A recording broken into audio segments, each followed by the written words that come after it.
ढूंढते हो क्यों बियाबानों में, क्यों बियाबानों में, क्या खुदा नहीं है मकानों में। ढूंढते हो क्यों बियाबानों में, ढूंढते हो क्यों बियाबानों में, ढूंढते हो क्यों बियाबानों में।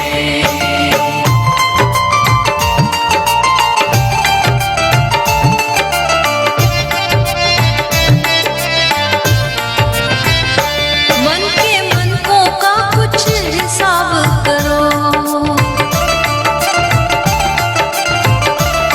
नहीं कुछ है तस्बीह दानों में, है तस्बीह दानों में, नहीं कुछ है तस्बीह दानों में। ढूंढते हो क्यों बियाबानों में, ढूंढते हो क्यों बियाबानों में।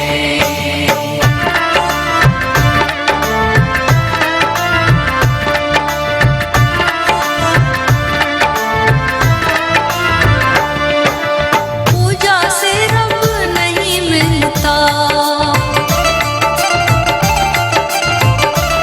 वक्त जाया न कर बहानों में, जाया न कर बहानों में, वक्त जाया न कर बहानों में।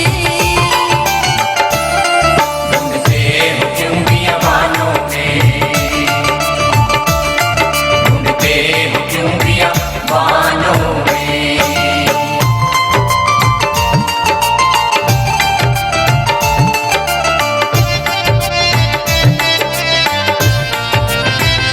सदाए आसमानी सुन प्यारे, क्या अटका है तू अज़ानों में, तू अज़ानों में, क्या अटका है तू अज़ानों में। ढूंढते हो क्यों बियाबानों में, ढूंढते हो क्यों बियाबानों में।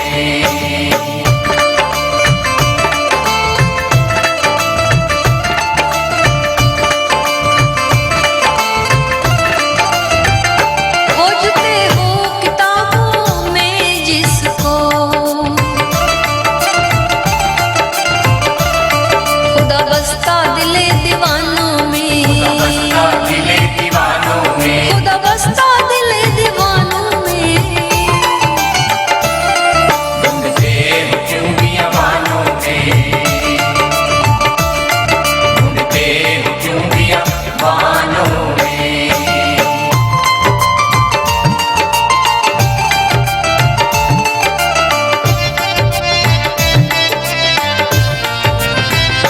हाथ लो थाम कामिल मुर्शिद का, रब मिलता नहीं सुनसानों में, नहीं सुनसानों में, रब मिलता नहीं सुनसानों में। ढूंढते हो क्यों बियाबानों में, ढूंढते हो क्यों बियाबानों में। नमस्कार। ढूंढते हो क्यों बियाबानों में, क्या खुदा है नहीं मकानों में। बुद्ध को जब ज्ञान प्राप्त हुआ और कहते हैं कि जब चलते चलते वो एक बार अपने घर को पहुँचे तो उनकी पत्नी ने उनसे एक ही सवाल पूछा। कथा कहती है कि सवाल पूछा कि जो तुमने पाया है क्या तुम घर पर रहकर उसे नहीं पा सकते थे, यहाँ रहकर नहीं पा सकते थे। और कहते हैं बुद्ध के पास इसका कोई उत्तर नहीं था। बात भी सत्य है। परमात्मा को जानना है। परमात्मा को जानने के लिए जंगलों में जाना ही क्यों आवश्यक है, बियाबानों में जाना क्यों आवश्यक है। क्या परमात्मा यहाँ नहीं? परमात्मा को खोजने से पहले अगर हम ये जान ही ले कि परमात्मा सर्वव्यापी है तो जो भी अनुभूतियाँ करनी हैं उसके लिए बियाबानों में जाने की ज़रूरत क्या है। क्या जहाँ रहते हैं वहाँ उसको नहीं खोजा जा सकता, उसको नहीं पाया जा सकता। लेकिन यही अर्थ है यहाँ कि ढूंढते हो क्यों बियाबानों में, क्या खुदा है नहीं मकानों में। क्या जहाँ तुम रहते हो और सच पूछो तो तुम खुदा से कम हो कहाँ। जानते नहीं हो वो अलग बात है, लेकिन अगर हम उसी से निकले हैं, उसी से उत्पन्न हुए हैं, तो जो खुदा से ही निकला है उससे भिन्न कैसे हो सकता है? जो रचनाकार है हम उसी की कृति हैं, उसने ही हमें बनाया है, तो ये रचना उस रचयिता से अलग कैसे हो सकती है? लेकिन निश्चित जब तक तुम जानते नहीं तब तक इस पर विश्वास भी नहीं हो सकता कि मैं ही खुदा हूँ। अगर ये अनुभूतियाँ सच ना होती तो संतों को अहम ब्रह्मास्मि क्यों कहा जाता कि मैं ही ब्रह्म हूँ? इसका अनुभव कैसे हुआ होता? उन्होंने अनुभव किया, तब उनके भीतर से अहम ब्रह्मास्मि निकला। सच पूछो तो ये कोई अहंकार की घोषणा नहीं, बल्कि अपने भीतर उस परमात्मा को जानने के बाद एक उद्घोष होता है कि मैं ही ब्रह्म हूँ, मैं ही परमात्मा हूँ, मैं ही खुदा हूँ। इसके लिए एक यात्रा है, इसके लिए एक मार्ग है, इसके लिए चलना होगा।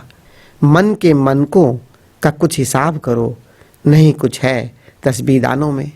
माला फेरते रहते हैं। आज 1 माला, 5 माला, 10 माला, 20 माला की मैंने, 25 माला की। बस माला के नाम राम राम नाम नाम जपता रहता हूँ, या अल्लाह अल्लाह जपता रहता हूँ, या कृष्ण कृष्ण जपता रहता हूँ। ये माला जब तुम जपते रहते हो, क्या इससे मन स्थिर होता है? मन को थोड़ी देर तुम स्थिर करने का प्रयास जरूर करते हो, लेकिन थोड़ी ही देर में मैकेनिकल हो जाता है। हाथ चलते रहते हैं, मुंह राम राम बोलता रहता है, मन कहीं और भागता रहता है। सच पूछो, अपने भीतर जो माला जपते हैं झांक कर देखो, क्या मन ठहरता है? मन कहीं और यात्रा करता है और हम हाथों से मन के सरकाते चले जाते हैं और मुँह से राम राम करते चले जाते हैं। मैं नहीं कहता कि कोई मार्ग गलत है, लेकिन सच पूछो, जब तुम थोड़ा सा कहीं चलकर देखते हो और उससे कोई उपलब्धि नहीं होती, तो अपना मार्ग बदलने की पूरी संभावना हमें खोजनी चाहिए कि कहाँ पर जो मैं पाना चाहता हूँ मुझे मिले। कितना भी मुँह से राम नाम बोलते रहो, लेकिन अगर मन शून्य नहीं है, मन स्थिर नहीं है, मन निर्विचार अगर नहीं होता, तो उस परमात्मा को कैसे जानोगे? मन के मनकों का कुछ हिसाब करो। ये मन के मनकों को जो मन इधर उधर भागता रहता है और हाथ में मन के चलते रहते हैं, इसका कुछ हिसाब किताब करो। नहीं कुछ है तस्बीह दानों में, इन माला फेरने में कुछ नहीं रखा। पाठ पूजा से रब नहीं मिलता, वक्त जाया न कर बहानों में। संत हमेशा चोट देते रहते हैं, स्पष्ट बात करते रहते हैं कि हमें जगा सके। उनका अर्थ हमें अंदर से कुछ दिल दुखाने का नहीं है, लेकिन उनका अर्थ सिर्फ इतना है कि बस हमें हिलाएं, हमें जगाएं, कि हम देखें हम क्या कर रहे हैं, हम देखें कि हम क्या पा रहे हैं, हम देखें कि सच में कहीं हमारा वक्त जाए तो नहीं हो रहा। हम जाते हैं, पाठ पूजा करते हैं, सुबह लेकर उठकर 4 बजे उठकर बैठ जाएंगे और पाठ करते चले जाएंगे, पूजा करते चले जाएंगे। ठीक शुरू के लिए ठीक हो सकता है कि हम परमात्मा को खोजने के लिए यही प्रयास कर रहे हैं, लेकिन मैं ये नहीं कहता कि ये व्यर्थ है। लेकिन अगर थोड़े दिन पाठ पूजा करते हो, करने के बाद पाठ पूजा करने के बाद जब अब हटते हो, संसार में जाते हो, और अगर तुम वैसे ही अशांति घेर लेती है, वैसे ही क्रोध आ जाता है, वैसे ही कामनाओं से ग्रस्त हो जाते हो, दुख होने लगता है, तो सोचो कि ये जो पाठ पूजा मैं कर रहा हूँ, इससे मेरे जीवन में कुछ हो भी रहा है या मैं यूं ही अपना वक्त जाया करता जा रहा हूँ। ये पाठ पूजा को समझो। पाठ पूजा से रब नहीं मिलता, क्योंकि पाठ पूजा हम बाहर करते हैं और रब बाहर की बात नहीं, वो भीतर की बात है।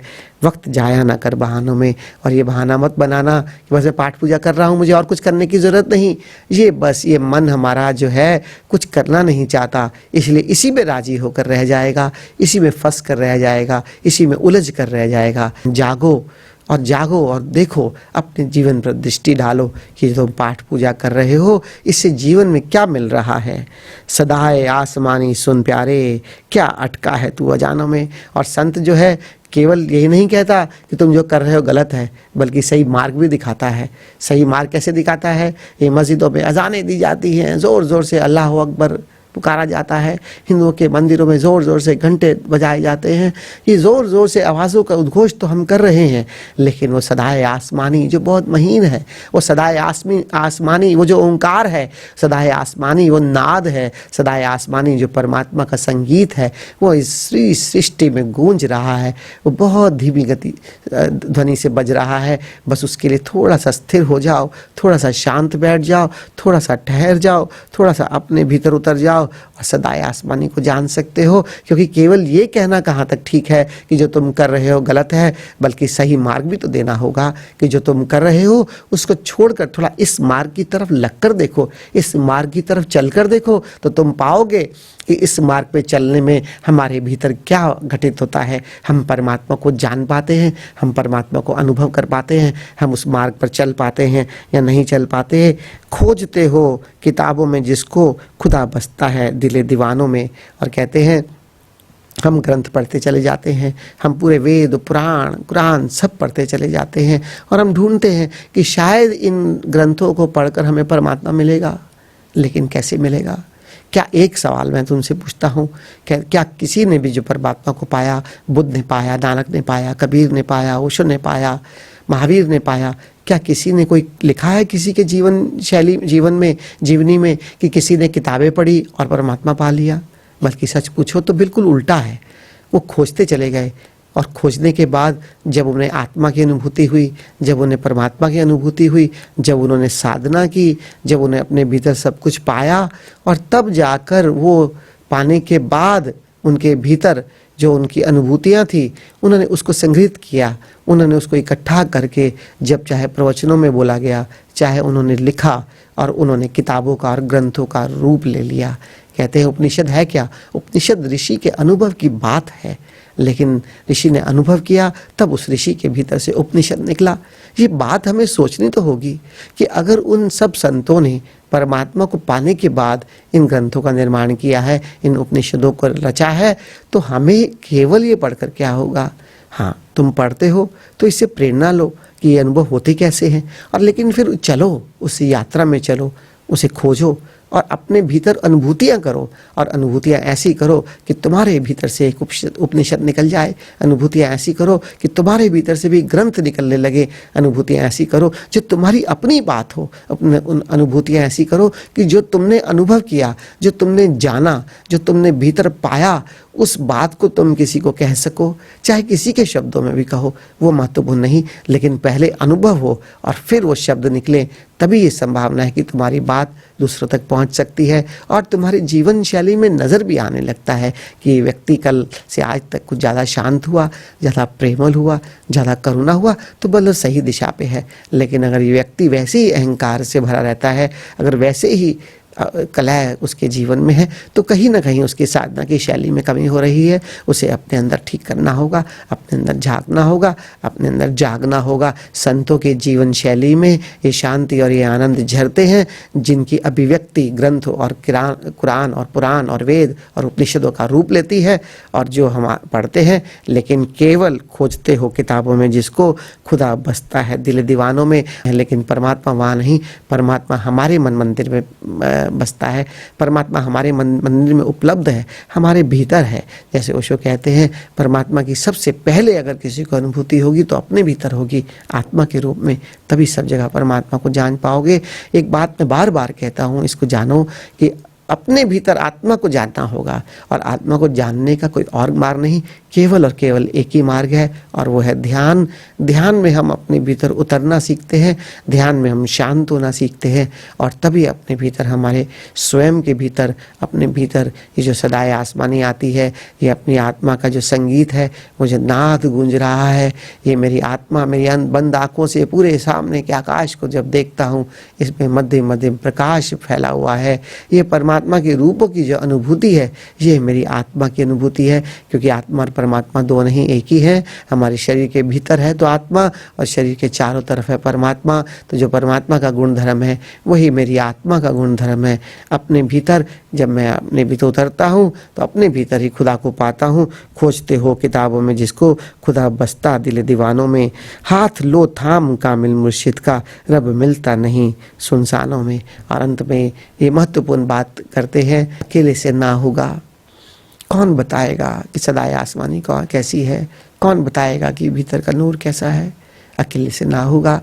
किसी गुरु के चरण में जाओ, किसी पाए हुए को, किसी जागे हुए को, कि जिसने जीवन में परमात्मा को पाया है, परमात्मा का अनुभव किया है, उसके पास जाओ और अनुभव करो। और जब एक बार अनुभव कर लोगे तभी तुम्हें सब पता चलेगा कि ये जो बातें ग्रंथों में लिखी हैं ये सत्य हैं, और फिर ये मोहर लगाती हैं कि जो हम अनुभव कर रहे हैं, जिस रास्ते पे हम चल रहे हैं, जो हमने पाया वही सत्य है और वही हमारे भीतर की शाश्वत तत्व है, वही मेरा आत्मा है, वही मेरा स्वरूप है। कामिल मुर्शिद को खोजो, कामिल मुर्शिद को खोज कर तुम अपने ध्यान में अपने भीतर उतरने का मार्ग सीखो। सच ध्यान के बिना मार्ग नहीं मिल सकता। और जब ध्यान के भीतर जानोगे, ध्यान के बाद फिर समाधि, समाधि में परमात्मा के साथ एक होना, और समाधि करने के बाद फिर भक्ति में उतर जाओ और फिर परमात्मा के प्रेम में जियो, और फिर वो जिक्र रब में जियो, फिर फिक्र में जियो, अपनी आत्मा को संभाले रखो। सब कुछ दुनिया में सब कुछ करो, लेकिन जिक्र रब में जीवन जीते हो तो जीवन पूरा पूर्ण संपन्न हो जाता है। जीवन में आनंद ही आनंद, खुशियाँ खुशियाँ हो जाती हैं। संसार में सुख है तो दुख है, लेकिन आत्मा का केवल एक ही स्वभाव है, आत्मा का केवल एक ही स्वरूप है, और वह है शांति और आनंद, जिसे हम पा लेते हैं, जिसे हम जान लेते हैं, और फिर उसी में हमारा जीवन सजता और संवरता है। धन्यवाद।